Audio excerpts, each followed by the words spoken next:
Hey everybody, it is Leo here, bringing you the final boss of Drakengard 3 on Branch D. Not at all like the rest of the game style. This is a rhythm-based boss battle, so you have to time your button presses with the song's audio wave coming out from the boss here. You'll see what I'm talking about in a second.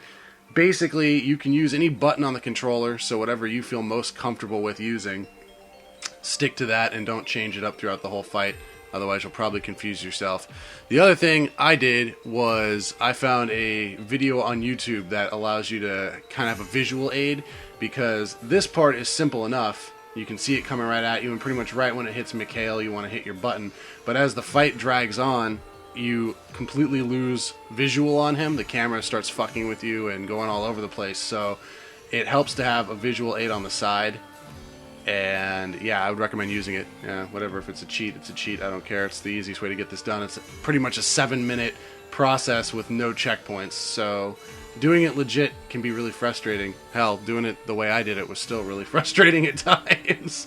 I got to give credit out to my buddy Nocturnal Mantis as well. I'm staying with him. He has the PS3 capture. So I'm recording this audio separate from the video, just kind of commentating on footage I already captured earlier.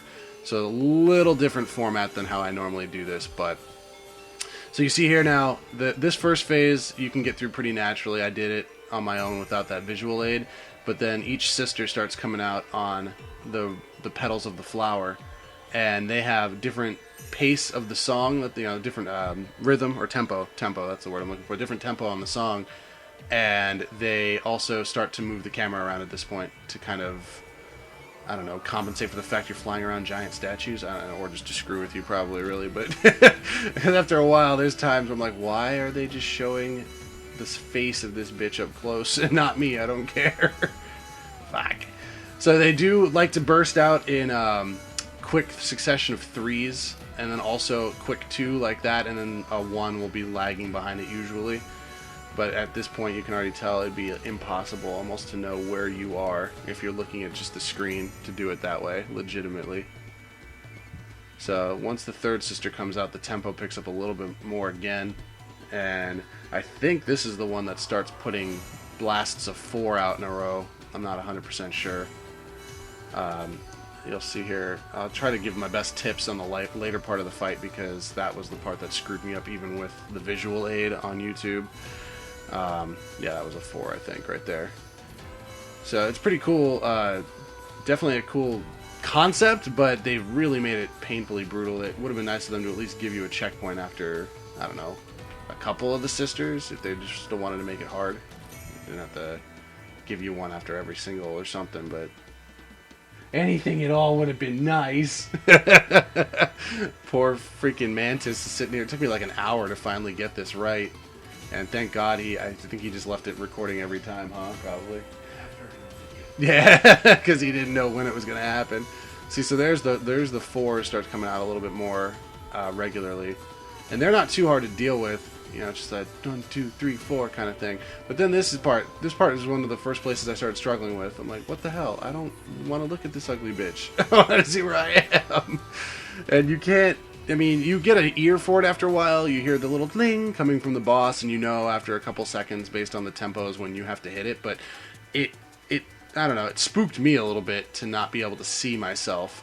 And even with that aid, it got to be pretty tough at times if I didn't sync that video up perfectly. I mean, absolutely perfectly to the freaking game video. I was gonna die instantly. So this little the number 2 statue here, she starts mixing it up with really, really fast, like a 1-2 back-to-back kind of thing. Not right there so much. Right there, there's just 2 really slow ones when it zooms in on Mikhail. But the final sister 1 is the one that it's the fastest with her, the fastest tempo with her, and she puts out 1-2, 1-2 really quick, quite a bit here, like right there, for example. And you don't second guess yourself. You know, if you quick button mash 2, you're usually fine. I never had a problem with that. Even if you're using that visual aid, it looks like there's a tiny gap in between the 2 icons and you don't want to go crazy. But anytime I saw a bunch in succession, I was just and it was always fine. So You get through that freaking whatever the hell that cameraman's doing there. And then all six sisters wake up and start doing the song together. Now it slows back down a bit at this point, back to the pace that it was when Zero was out there by herself. So you can relax slightly. However, there's two really bitchy parts in this. This starts off with 4 steady, and then 1 with gaps in between them. But she'll shoot out 8 in a row, like right there, that are in quick succession. And I messed up a couple times on that.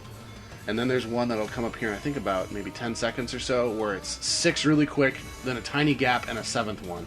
And that one I kept failing at repeatedly.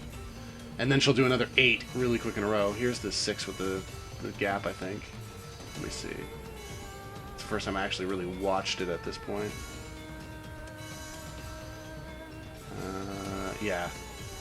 There's another 8 blast, and then here's the 6 with the 7. And you can't even see it because it just zooms in on Mikhail. So you have to pause for that little gap, and then she puts 8 more out on you. And after that, if you get to this point, you're pretty much done. It starts to slow way down, and it pretty much only puts 1 at a time on you. Or maybe 2, I guess, but it's at a much slower pace. And the screen will start to fade out here. Now this is the part, if you're not going to use the visual aid on YouTube, this is the part you really have to trust your ears on, because it goes completely black, and there's still like 2 or 3 more notes, and they've slowed down so very much that your timing that you've been using this whole way through, you can't trust anymore. The note will pop out from the boss, and you have to wait almost like 5-6 seconds before you hit the button, because it's slowed down so much. You'll hear them start talking, and there's 1 more note after the conversation starts, and then you're good to go. So that should kick in. There it is.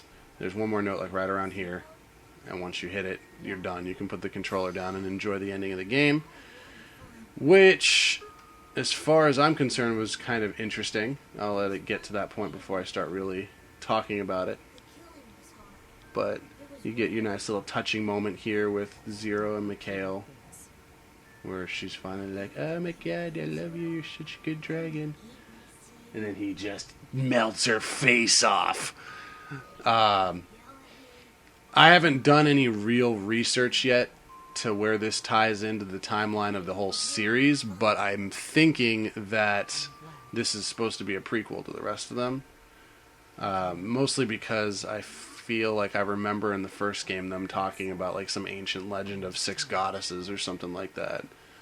And the ending kind of hints a little bit at that too, talking about how, well, you'll see when it gets there, I guess.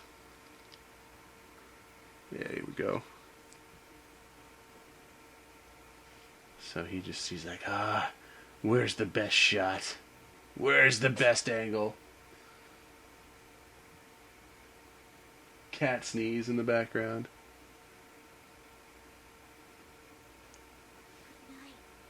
This was kind of cool looking, I thought. I also noticed the art style, almost like the clay figurine look of the statues of the sisters, is something that's appeared throughout the series too. Whenever you fight these big old like goddess type enemies, they always look like that. Odin, what the crap are you doing? I have a kitten playing around behind me. And he found a bag, so he's pretty excited. Anyway, so he just nukes the shit out of these sisters here. Oh no! Zero's face. Why do the boobs have to suffer? And now you got Accord. She starts coming in commentating on this crap. The interesting concept I found of these games is it's like every single one of them has these different branches, all parallel universes or whatever, and they almost will take like what they did with Nier, like the ending of one, that branch will continue on and can become its own game. So like I don't even know if this ending would be considered canon to the rest of the series, like if this is the proper ending that sets up for the rest of them, if my prequel theory is right. It's just kind of cool to think about that stuff. Like they try to make it really deep like that. And of course Zero's alive. She's Zero. She's gonna come stick a sword in your face. Or your back. Or anywhere, really. She's not very picky. Just stuff it in and twist. So yeah, they're kind of implying that like this seal might be broken or whatever, and they might resurface again. And even though they don't come out like in that same form, it's pretty possible that their influence might have been what happened in the rest of the games of the series. I don't know, just a thought. Oh, we got the disciples coming down around her sword. Little pigeons now. Bastards. Using up their power like idiots.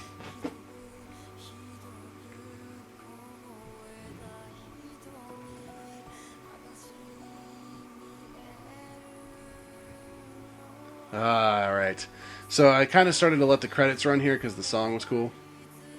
But much like the other endings, it does allow you to skip the credits, which I do eventually here in just a couple seconds probably. And there is a little clip at the end, which you would, I guess, call the actual ending of the game. Very surreal. I didn't really know what to make of it. It was kind of strange. Definitely a little odd. But the series has never been known to be normal, I guess. So let this play and you tell me what you think in the comments section below of how this game wraps up. Because I'd love to hear thoughts and theories. Agree, disagree with mine. And I should be back. I'm going to start Tales of Xillia 2 next. It's going to be my next title. So I'm going to do another and make use of Nocturnal Mantis's capture when I first open up that game and start it for the first time. And get that uploaded shortly too. This is weird though. Like a million accords for each timeline branch, I assume. Keeping tabs on every possible outcome. It's almost like they're like fate or God or something. Like they can see all possible universes. And the way these other ones walk fucking freaks me out. I don't know why you'd kick out your legs all sideways like that, man. It doesn't look like it'd be good for the knees. Serious though. They all just pop out of the rack. Like, where'd they all come from? What the hell? All with rocks on their heads for no reason. Ugh. Weird. I feel like that's reminiscent of something else in the series that I can't remember. Like enemies that walked that way in a like army formation. I don't know. Can't remember. Right. Everyone split up and begin recording. Understood.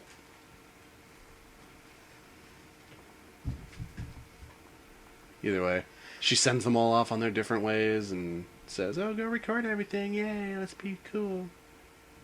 In our little Catholic schoolgirl skirts and stuff.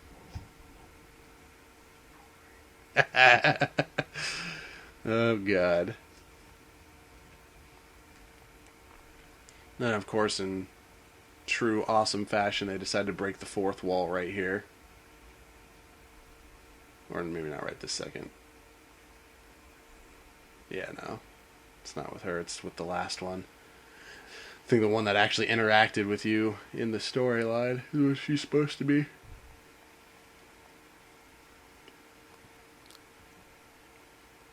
Don't you go ruining the fact you know that you're in a video game. Don't you do it. Don't you do it. Oh my God, she did it. What a bitch.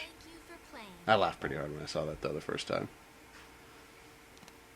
And then power down. Then it'll bring up your mission complete screen. You'll unlock the Branch D gold trophy, which will very likely be far from the last one you get. Okay, not far from, but there's still a couple more I have to do. Deflowered. So dirty. And you don't unlock anything, which I thought you would. So that's the end of the video, though. Thank you guys for watching. Don't forget to comment, subscribe, and I'll be back with more good stuff.